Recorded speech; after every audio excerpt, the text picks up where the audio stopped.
Menarik nih untuk dibahas. My student ever asked me about makes, to make, making. So, itu perubahan kata kerjanya itu gimana cara berubahnya? That's the big questions, right? When we talk about grammar. Sebenarnya bukan ngomongin grammarnya, tapi ngomongin tentang structure English-nya. Balik lagi ke make it simple, subject, predikat. So, to make, making, makes, make, made, itu semua ngomongin perubahan kata kerja. Yaitu definisi tenses sebenarnya, perubahan kata kerja. Jadi bukan 16 itu bentuk akhirnya.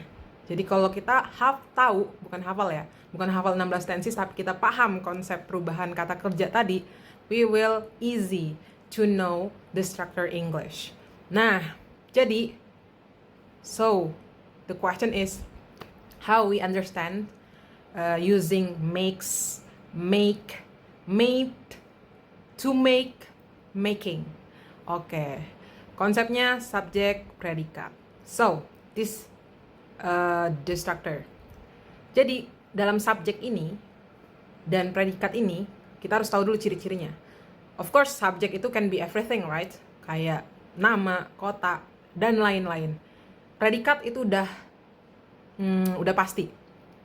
Kalau nggak modal, can, could, verb langsung kata kerja 1 dan 2, eat, ate, drink, drank, sleep, slept, dream, dreamt, terus to be. Yang kalau nggak ada kata kerjanya, berarti pakai to be.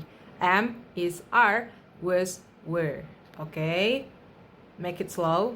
That's to be. Am, is, are, was, were. Itu predikat. Verb 1, verb 2 itu predikat. Eat, ate, drink, drank, sleep, slept, dream, dreamt. And then modal. May, can, should, harusnya, have to, harus, must, harus, could, bolehkah, and so on. Nah, itu predikat. Pasti. Oke, nah kalau subjek, the fact is, subjek itu kan bisa dibilang soalnya ya, pokok utamanya. Nah, kata kerja itu bisa berubah jadi subjek. For example, what I made on my story before. Story sebelumnya itu I made to make them think, makes them to understand. Itu kan kalau kita perhatiin, banyak banget kata kerjanya. Katanya syarat kalimat itu ada satu S aja, ada satu predikat aja. Subjek, predikat, subjek, predikat. Nah, kok itu banyak kata kerja?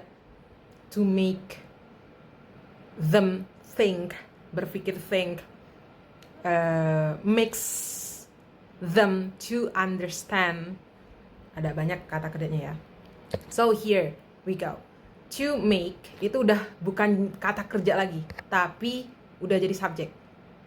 Membuat mereka paham. Jadi bukan saya membuat mereka paham, tapi membuat mereka paham itu membuat mereka bisa memahami.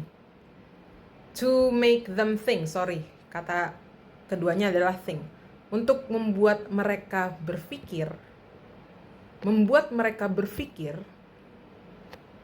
itu membuat mereka mudah memahami. Membuat mereka berpikir itu mudah membuat mereka memahami. Jadi kata kerja itu bisa menjadi subjek. Jadinya to make.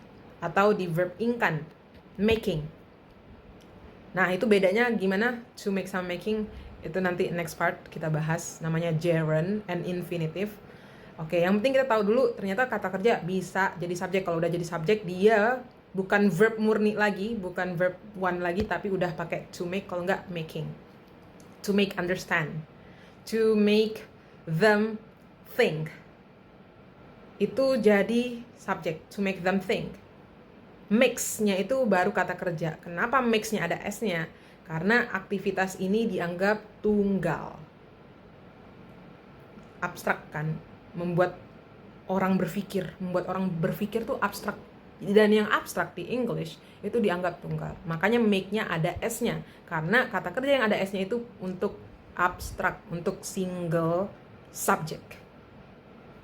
Jadi subjeknya udah panjang, bukan Ayu Dewi Siheit lagi. Tapi udah dalam bentuk kalimat panjang. To make them think, makes, membuat them, mereka, to understand, untuk memahami, buat mereka untuk memahami, makes them to understand. To understand keduanya itu masih include dengan makes, kata kerja predikat yang utama, cuman itu tambahan kata kerja. Jadi kalau kata kerja ketemu kata kerja nggak bisa langsung digabung, harus ada to-nya di tengah-tengah.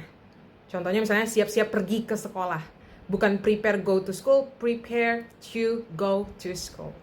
Okay, so I think this is one of more detailed explanation about structure. I hope you got the point.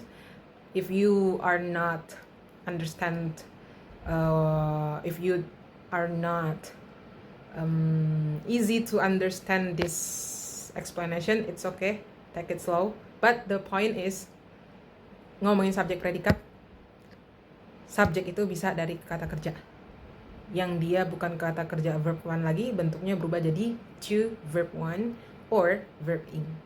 Okay, so thank you.